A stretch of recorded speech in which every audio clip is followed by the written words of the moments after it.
یہ نبی کریم صلی اللہ علیہ وسلم کی اپنی زندگی میں یہ واقعہ ہوا ہے کہ جب آپ صلی اللہ علیہ وسلم سو رہے تھے اور ایک کافر آ گیا، اس نے آپ صلی اللہ علیہ وسلم کو اٹھایا اور تلوار ہاتھ میں تھی اور کہا کہ بتائیں اب آپ کو مجھ سے کون بچائے گا؟ تو آپ صلی اللہ علیہ وسلم نے فرمایا کہ اللہ، تو اس پہ اتنا رعب پڑا کہ اس کے ہاتھ سے تلوار گر گئی۔ وہ جب زور بازو پہ بھروسہ نہیں رہا تو اس تلوار نے کیا کرنا تھا؟ تو تلوار بعد میں آتی ہے، ہتھیار بعد میں آتا ہے، سب سے پہلے آپ کو خود پر یقین کرنا ہوتا ہے، چاہے یہ نفس کی لڑائی ہو، چاہے یہ قتال ہو، زندگی میں کچھ بھی کرنا ہو۔ تو وہ سرے زندہ ان کو تاجداری ملی۔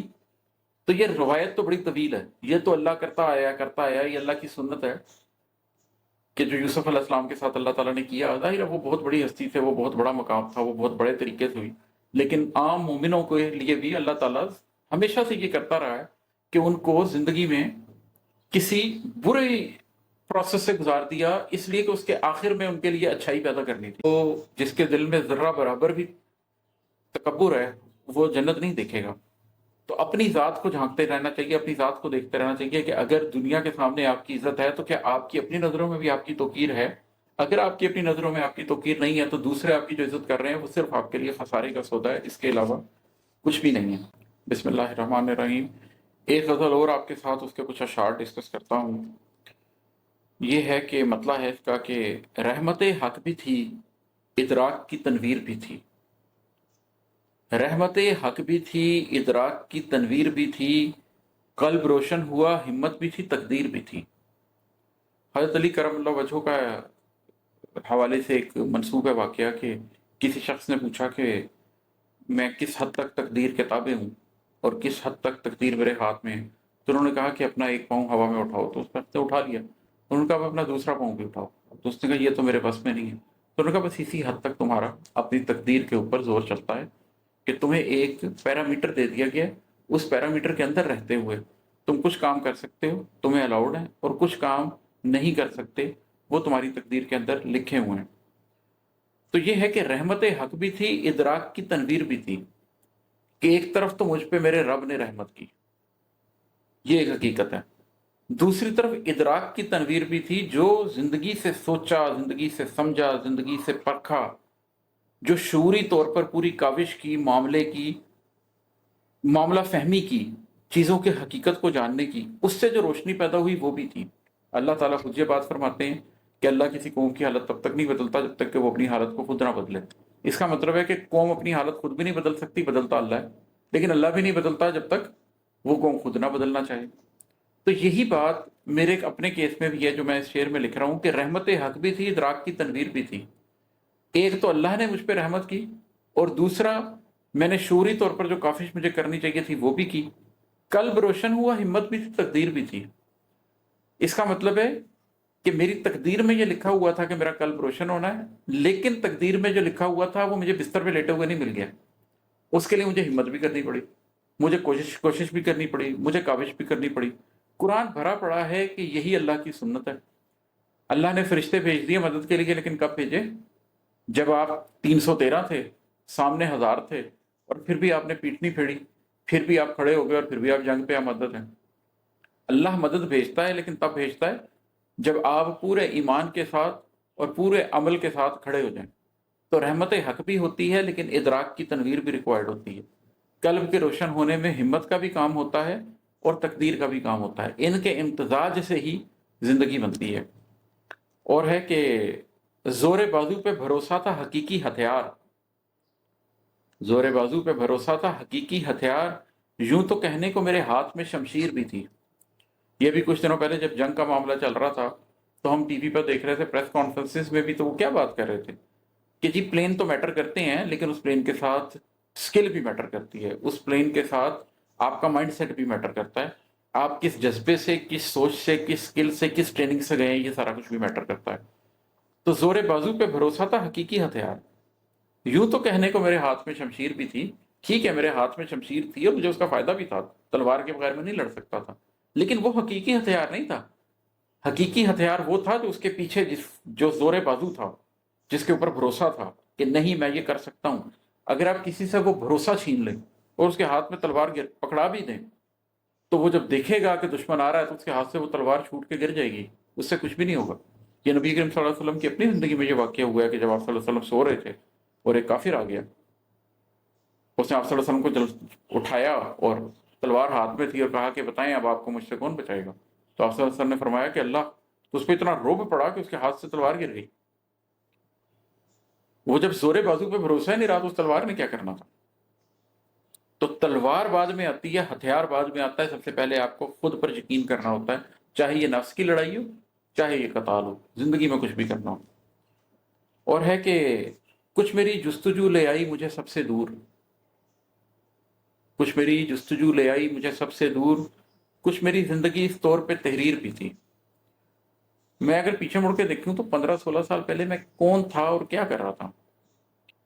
मतलब मेरे पे तो एक वो वक्त भी गुजरा है जब मैं बैंक में नौकरी कर रहा था, फिर वो मैंने छोड़ दी सूद की वजह से। वो एक अलग कहानी है, फिर कभी सुनाऊंगा। लेकिन वो वक्त भी था मेरे पास, जिंदगी में वो वक्त भी था जब मैं दोस्तों के साथ बैठ के पूरी पूरी रात ताश खेलता था, रंग खेलते रहते थे हम। वो वक्त भी मैंने गुजारा है। लेकिन उसके बाद दिल में जब एक आग लग गई, दिल में जब एक लौ जल गई, दिल में जब एक स्पार्क पैदा हो गया कि जिंदगी का मानी जानना है, अल्लाह तक पहुंचना है, अल्लाह को समझना है, अल्लाह ने मुझे क्यों बनाया ये समझना है, एग्जिस्टेंशियल क्वेश्चंस पूछने हैं। और फिर सिर्फ पूछने नहीं है, फिर सिर्फ जिक्र की महफिल नहीं सजा के बैठी रहनी, फिर अमल करना है, फिर कोई मकसद पालना है, फिर उस मकसद को अचीव करना है। तो उसका नतीजा ये ले आया हुआ कि कुछ मेरी जुस्तजू ले आई मुझे सबसे दूर, छुट गए वो सब दोस्त यार, खत्म हो गए वो सब सिलसिले, सिला रहमी के रिश्तों से भी सिला रहमी की हद तक ही ताल्लुक रह गया, जो उसके अलावा था वो सारा कुछ पीछे रह गया। तो कुछ मेरी जुस्तजू ले आई मुझे सबसे दूर, कुछ मेरी जिंदगी इस तौर पे तहरीर भी थी। क्योंकि फिर मेरी जिंदगी में जो वाकयात हुए, जो हैरानकुन चीजें होती रही, जो मुझे एक्सपीरियंसेस हुए, जो मैंने अपनी आंख के अलावा अपने कल्ब से मुशाहिदात किए, तो उससे मुझे लगने लग गया कि अच्छा शायद मेरे मुकद्दर में अल्लाह ने लिखा भी यही था। शायद मेरे लिए ये रास्ता अल्लाह ने चुन लिया था, तभी मेरे लिए इतना मुख्तलिफ किस्म का रूहानी तजर्बात और इतना मुख्तलिफ किस्म की सोच, और मुझे किस रास्ते के ऊपर लेकर जाया जा रहा है। तो अब मैं पीछे मुड़ के देखता हूँ तो मुझे एहसास होता है कि दोनों बातें थी। ये पहले शेर के साथ मिल ही जाता है कि रहमत हक भी थी, इदराक की तनवीर भी थी, कल्ब रोशन हुआ, हिम्मत भी थी, तकदीर भी थी। कुछ मेरी जुस्तजू ले आई मुझे सबसे दूर, कुछ मेरी जिंदगी इस तौर पे तहरीर भी थी। और है कि ताजदारी सरे जिंदा की रवायत है तवील, ताजदारी सरे जिंदा की रवायत है तवील, फिर यही माजी के ख्वाब की ताबीर भी थी। यूसुफ अलैहिस्सलाम ने ख्वाब देखा था और उस ख्वाब के नतीजे में चलते चलते चलते वो जिंदान तक पहुंच गए। लेकिन फिर उसी जिंदान में सरे जिंदा ही उनको ताजदारी की इतला मिल गई कि बादशाह ने कहा है कि आप मेरे पास आइए मुकर्रम बन के, बाइज्जत बन के। तो वो सरे जिंदा उनको ताजदारी मिली। तो ये रवायत तो बड़ी तवील है, ये तो अल्लाह करता आया, ये अल्लाह की सुन्नत है कि जो यूसुफ अलैहिस्सलाम के साथ अल्लाह ताला ने किया। जाहिर है वो बहुत बड़ी हस्ती थे, वो बहुत बड़ा मकाम था, वो बहुत बड़े तरीके से हुई।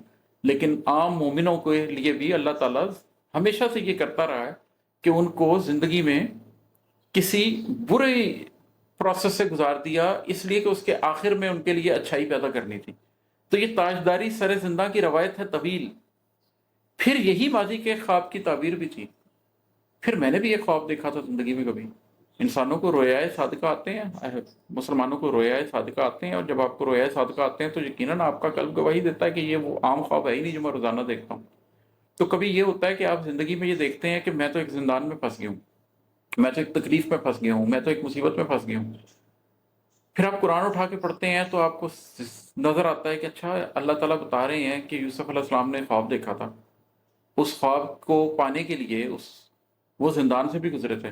फिर आप सोचते हैं कि अच्छा अल्लाह मैं भी तेरा एक खाकसार बंदा हूँ, उतनी ऊंची हस्ती तो नहीं हूँ, लेकिन मुझे याद आ रहा है मैंने भी तो एक ख्वाब देखा था, मुझे भी तो एक रोया सादका आया था, उसकी इंटरप्रिटेशन भी तो कुछ ऐसी ही थी कि बड़ी तकलीफ के बाद तुम्हें आसानी मिलेगी। तो मैं ये जो इतने साल से इतनी तकलीफ में हूँ, तो मैं भी तुझसे बड़ी उम्मीद में हूँ कि इंशाल्लाह ताला इस सारी परेशानी इसके बाद तू मेरे लिए भी खैर करेगा और इसके बाद तू मेरे लिए आसानी पैदा कर देगा। कभी इंशाल्लाह जिंदगी में मौका होगा तो वो ख्वाब भी सुनाऊंगा, उसकी ताबीर भी सुनाऊंगा, अभी मेरा नहीं ख्याल किया उसका मौका आया है। आगे है कि नफ्स तो फूल गया गर्दने नीची करके, अपनी नजरों में कोई जात की तौकीर भी थी। ये जो नफ्स इंसानी है ये दूसरे लोगों को झुका के बड़ा फूल जाता है, नफ्स हमारा बहुत फूल जाता है। लेकिन उस ऐसे मौके पे जब दूसरे लोग आपके सामने झुके हुए हों और आप बुलंद हो रहे हों, तो उसमें आपको ये देखना होता है कि क्या आपकी नज़रों में आपकी भी कोई तौकीर है। जैसे मैं भी यूसुफ अलैहिस्सलाम वाली कहानी सुना रहा था, तो जब उनके आगे सब झुक गए, तो उस टाइम यूसुफ अलैहिस्सलाम के अपने कल्ब में भी उनकी बड़ी तौकीर थी, इसलिए वो जिस रास्ते से गुजर कर आए थे उसकी वजह से उनको इज्जत मिली थी। लेकिन अगर आप उन रास्तों से गुजरे बगैर लोगों की गर्दनें आपके सामने खम हैं, तो ये तो बहुत गलत है। ये तो जिसके दिल में जर्रा बराबर भी तकब्बुर है, वो जन्नत नहीं देखेगा। तो अपनी ज़ात को झांकते रहना चाहिए, अपनी ज़ात को देखते रहना चाहिए कि अगर दुनिया के सामने आपकी इज्जत है तो क्या आपकी अपनी नज़रों में भी आपकी तौकीर है। अगर आपकी अपनी नज़रों में आपकी तौकीर नहीं है, तो दूसरे आपकी जो इज्जत कर रहे हैं वो सिर्फ आपके लिए खसारे का सौदा है, इसके अलावा कुछ भी नहीं है। और चले एक शेर और सुना देता हूँ मक्ता।